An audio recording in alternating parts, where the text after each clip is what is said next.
We're going to be talking a little bit this morning about memorials, about things that people construct and create in order to remember things. And I thought at first, of course, naturally for me, that it might be interesting to find some tidbits and some historical anecdotes about perhaps the building of the pyramids, right? An amazing thing that has stood for nearly 4,000 years, that were built as memorials to the pharaohs who were entombed there. Or we could have talked about the Taj Mahal and the woman that inspired that man to build that palace because of his love for her. We could have talked about some American memorials, just thinking of the two I picked there, Jefferson Memorial or Mount Rushmore, where we signify the people that were important in the early history of the United States. But rather than spend time on that, and that's all stuff you probably already know or could find out for yourself easily enough, I decided to share an example of a memorial of a different kind that was created by my wife following a vacation that we took in 2014. And that's what this is here. This is the book of Nicole and Randy's Big Adventure. She picked the title. This is a picture of us in front of Sperry Chalet in Glacier National Park, which burned down last year in the wildfires. But she created this book using the pictures of all the moose, of course, as you would know, and the various places we went, pictures of ourselves, little descriptions about it. The kind of thing that we've all done back in the past, right? This is a fancier way of doing it, but when I was growing up, we had a big, thick book that had little spots to put your photographs in, right? And if you were smart, you wrote something on the back about who was in it and when it was taken. Otherwise, you get the thing that my mom does now when she looks at pictures of my brother or myself as a baby and says, "That one's you." No, wait, that's your brother, right? Doesn't know which is which. Truth be told, he's the oldest. They're all pictures of him, right? It's the way it works. After your second kid, you're like, yeah, take a shot. All right, we're done. The first one, as you know, Clara, I've got like 4,000 pictures of Clara now. We create things in order to be able to share memories later, in order to not forget what has happened. All right, now this was just a vacation. We had fun. We went to Glacier. We went to Washington State. And it will be something perhaps that we could show with Clara in the future. This is the summer before she came into being. She was born that next April. And so it will be, this is the life your parents had before you came along, kind of thing. So that's one kind of thing. In our text this morning from Joshua chapter 4, the people of Israel are going to be told to create a memorial of a specific type and put it in a specific place for a very specific reason. And of course, the reason is the most important thing for us this morning. So we're going to take a look at the text. It's a whole chapter, but we'll zip through it and really hit some of the important highlights. Here are the first 3 verses. It says, "When the whole nation had finished crossing the Jordan, the Lord said to Joshua, 'Choose 12 men from among the people, 1 from each tribe, and tell them to take up 12 stones from the middle of the Jordan, from right where the priests are standing, and carry them over with you, and put them down at the place where you stay tonight.'" We saw back in chapter 3 that Joshua already picked 12 men. I said we were going to talk about that next week. Here it is. He picked these 12 men. Maybe he didn't know what God wanted them for, but he had a feeling they'd need 12, 1 from each tribe. And so he has the 12 men, and they picked a stone from the middle of the Jordan River, right where the priests were standing.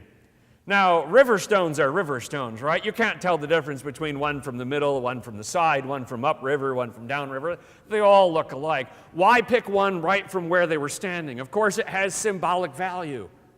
Memorials and things that we make like that, whether they're statues or buildings or paintings or whatever they might be, they often have symbolic value. They're made a certain way to evoke a certain emotion and a memory and a feeling, and that's exactly what they were told to do here. Pick one from the middle of the river, right where they're standing, and take it with you to where we're going tonight. See what happens next. Verse 4 through the first part of 6. It says, "So Joshua called together the 12 men he had appointed from the Israelites, one from each tribe, and said to them, 'Go over before the ark of the Lord your God into the middle of the Jordan. Each of you is to take up a stone on his shoulder, according to the number of the tribes of the Israelites, to serve as a sign among you.'" If you remember, the people were supposed to keep far away from the ark, right? They had to keep like a half a mile away. These 12 men have to actually go and walk right up next to it because they're not going to get it out of the middle of Jordan after the ark gets out of the river, right? They've got to do it while the priests are still standing there in the middle of the river because that's when the river's not flowing. And so they go in and pick up a stone. Notice they're told to put it on their shoulder. So the guy that was thinking, this is my stone that I will carry the next couple miles till where we stop tonight, is not the right guy. It's the guy it's one of these stones. That's a task, right? That's a job. Some of you back in the day have probably carried some stones, maybe in a farmer's field or something. You've moved some rocks. That's hard work. You probably didn't pick one up and carry it for 2 or 3 miles, one would imagine, right? If you did, I wonder why, because there was probably a better way to do that. They're told, pick it up, put it on your shoulder, and carry it. It will be a sign among you. There are various kinds of memorials in the world that have been created over the last several thousand years of human history. Sometimes the only thing we really know about a society that doesn't exist anymore are the memorials they leave behind. Think of the statues on Easter Island, right? That has led archaeologists and sociologists to speculate an awful lot about what those people were like and what did they mean by these statues? Why did they place them here? And there's a lot of scholarship and speculation about that. It says a lot about a culture, what things they choose to leave behind for the next generation. What are the things they celebrate? What are the things they remember? Second half of 6 through 7, it says, "In the future, when your children ask you, 'What do these stones mean?' tell them that the flow of the Jordan was cut off before the ark of the covenant of the Lord. When it crossed the Jordan, the waters of the Jordan were cut off. These stones are to be a memorial to the people of Israel forever." Notice it begins with, "in the future, when your children ask you." The people living in this generation did not need a memorial to remind themselves that the Jordan stopped when the people went across, right? Because they walked across the Jordan. They were there. They can remember. But the next generation will not have that memory. How will they know? This is the same rationale that is given in the book of Exodus to the celebration of Passover. When you use the bitter herbs, when you have the flat bread, the children tell them this was for this reason, this was for that reason. God is doing the same thing here. When your children ask, what do those 12 stones stacked, and we don't know how they stacked them. Everybody think, a pyramid, right? Some on the bottom, then a few. That's probably what it was, some kind of shape like that. When they see that, as they are near Jericho, where this was built, and they ask, what's that for? It's your prompting, it's your chance to tell them what God has done. They will ask, what do these stones mean? And of course, if you are to tell the next generation what God did in your generation, you need to know and be able to share that story. If you don't know what the stones mean, how can you tell the children what the stones mean? If you don't know what God has done for you, and you can't articulate it, and you can't explain it to a child, that's not good, right? You ought to be able to answer the questions of a 4-year-old or a 6-year-old or a 10-year-old about God and God in your life. You need to be able to answer those questions. The primary purpose of these 12 stones were not for the people that put the stones there. They were not for that generation. They were for the children that would come, and the generation after that, and the generation after that, so that they would not forget. Notice it says these stones are to be memorial to the people of Israel forever.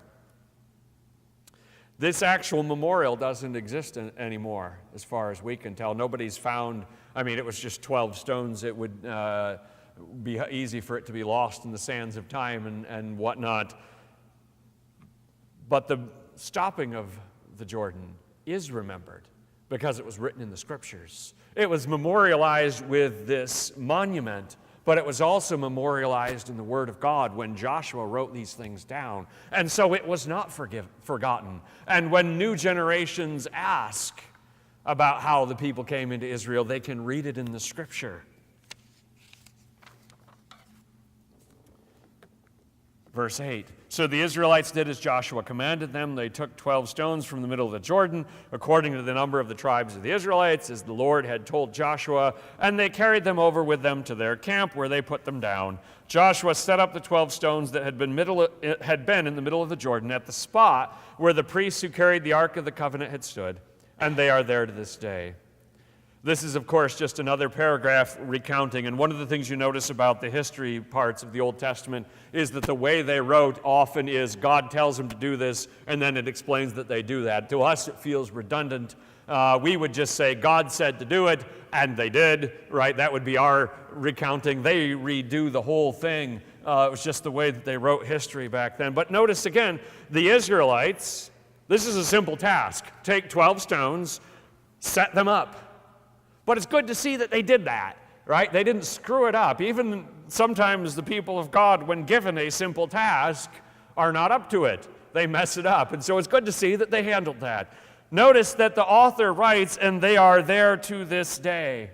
That is a commentary written either by Joshua towards the end of his life, saying it's been decades and they're still there, or that is a commentary by the person who copied down Joshua's words. And he wrote after Joshua's words, oh, by the way, they're still there to this day.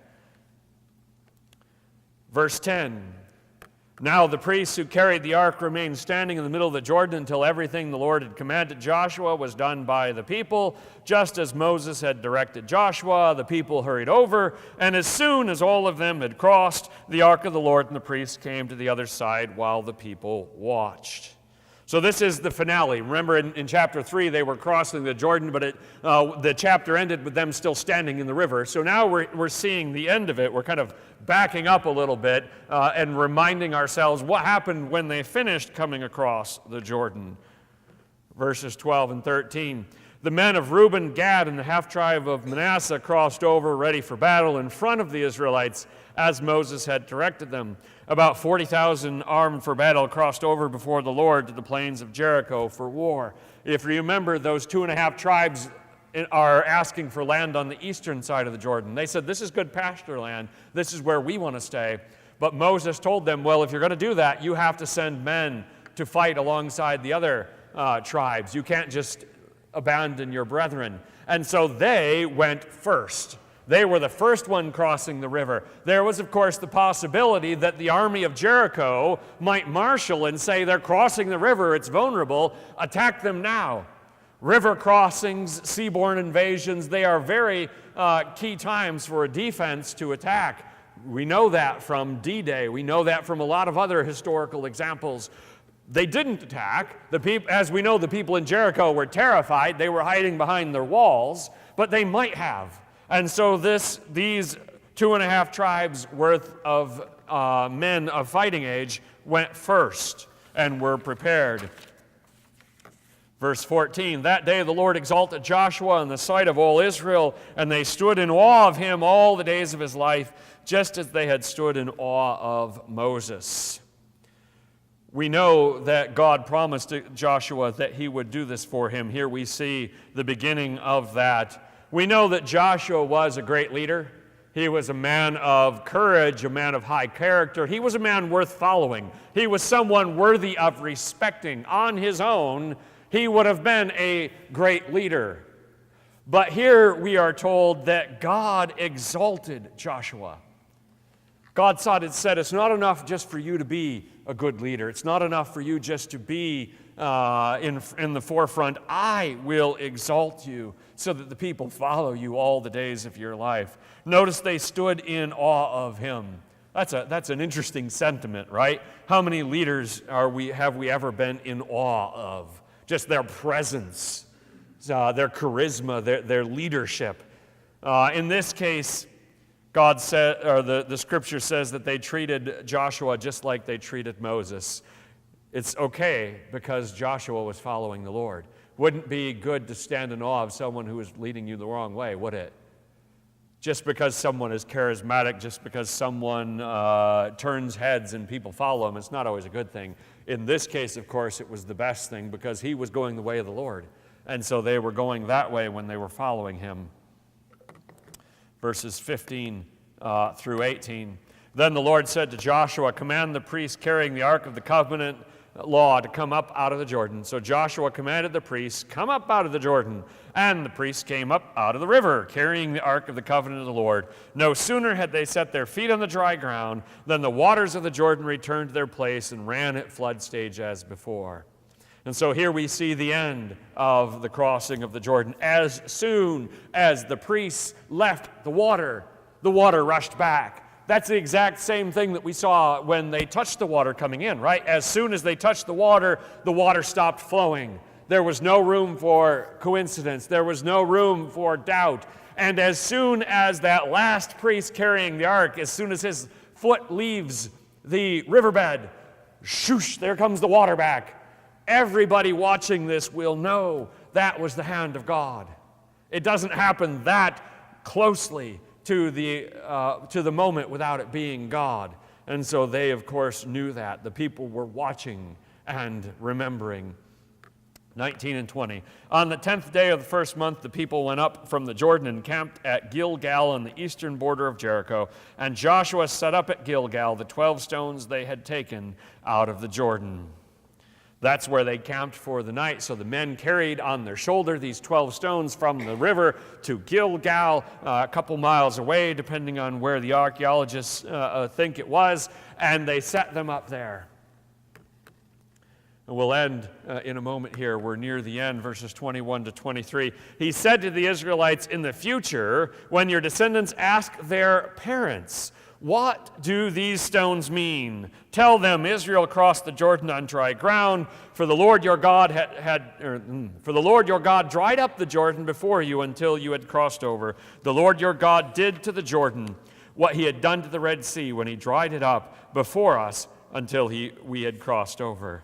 We already know that God told Joshua to say this. This is now Joshua saying it to the people. And he says to the Israelites, when your descendants ask their parents. And I find that emphasis to be important. Some of us have been down this road a long time ago, and that ship sailed a while ago. Some of us aren't there yet. Some of us, like myself and Nicole, are in the midst of it. Parents are the first line of responsibility for telling children about what God has done, about who God is, and God's role in their lives. And perhaps just because your kids are not under your roof anymore, perhaps because they're grown, maybe they've got kids of their own, doesn't mean your job there is done. You can still tell them, as long as they're still here amongst the land of the living, what God is doing in your life and who God is and of God's love for them. But it's you first. The church's job is to reinforce what you've already taught, to take what that child has learned at home and cement it in their hearts and minds and build upon that, not to be the replacement for it. I know that some churches over the years have used the technique of taking a bus and driving out and picking up kids for church, right? You go from house to house to house, you pick up kids, you bring them to church, because they're thinking their parents won't bring them. This is the only way they're getting to church, and so we'll have a chance to influence them. And for some, that influence will be determinative. But they're going against the stream. They're going uphill because parents are not at home reinforcing laying the foundation for what the church is supposed to reinforce. They're starting with step 2 because nobody's doing step 1. It's a much more difficult thing. It's a much harder way to go about it. Far better when a parent says, I will teach my child about the Lord, who the Lord is, what the Lord has done in my life, and what the Lord is willing to do in their life. Parents are absolutely necessary. And I will, of course, emphasize this, grandparents equally so. Great-grandparents, whatever your role is, aunt, uncle, neighbor, parents ideally, but anybody that has that relationship. We need to be working to show the next generation what the Lord has done for us. That is a huge emphasis. So we need to be prepared for that, don't we? Parents need to know what they're going to say. They need to know what the answers are, right? If you can be stumped by your child when they ask you a theological question, that probably means you weren't overly prepared. I know kids ask darn good questions sometimes. They cut right to the chase at times and really get us with the ones that we didn't want to answer. But you ought to be able to explain the basics of God to a kindergartner. Right?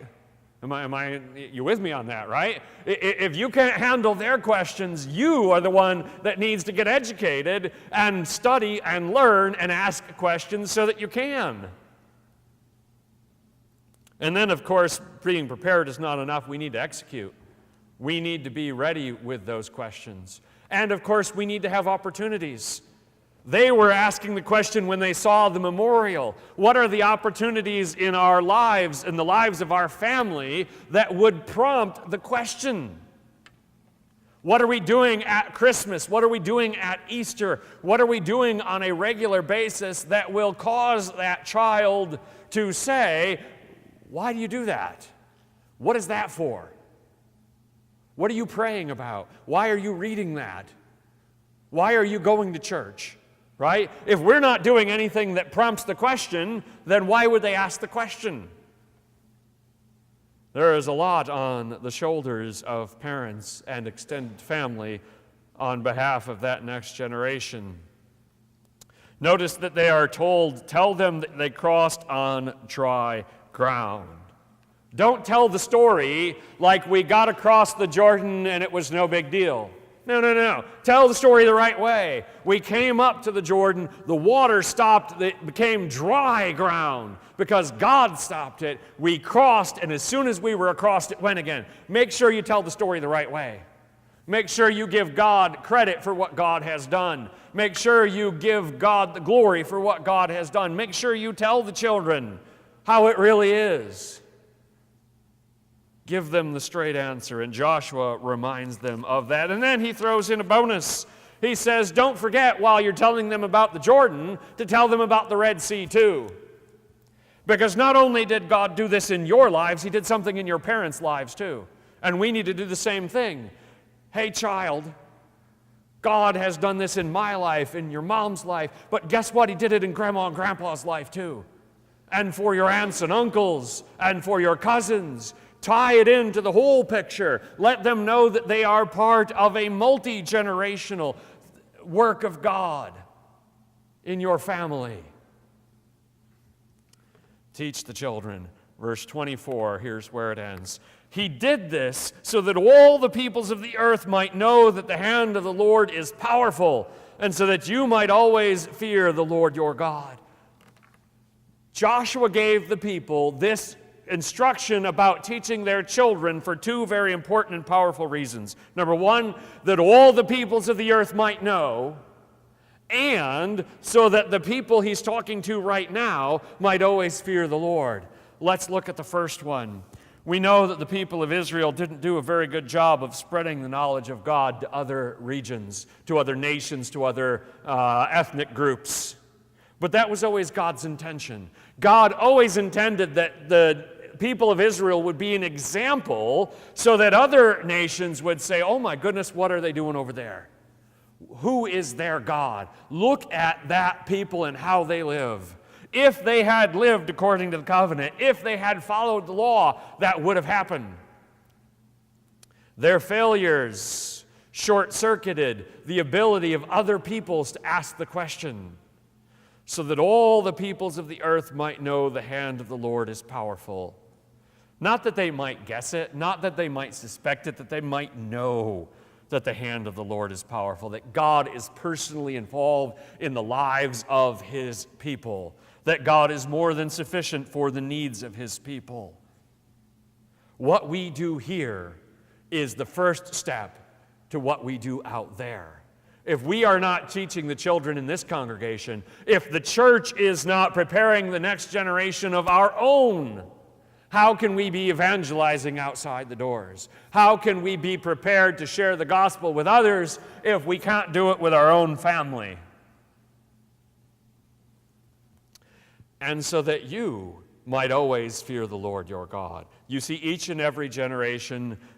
and every generation, God does not change. God is the same. His people must remain devoted and obedient to him, to his law, to his commands, to his principles in each and every generation, or they will be judged. The righteousness of your parents' generation or your grandparents' generation does not prevent you from having to fear the Lord, does not keep you from having to make your commitments to the Lord. Each generation must do this for themselves, must fear the Lord, must know the Lord, must respect the Lord, must obey the Lord. Because the relationship that we have with God transcends any one generation.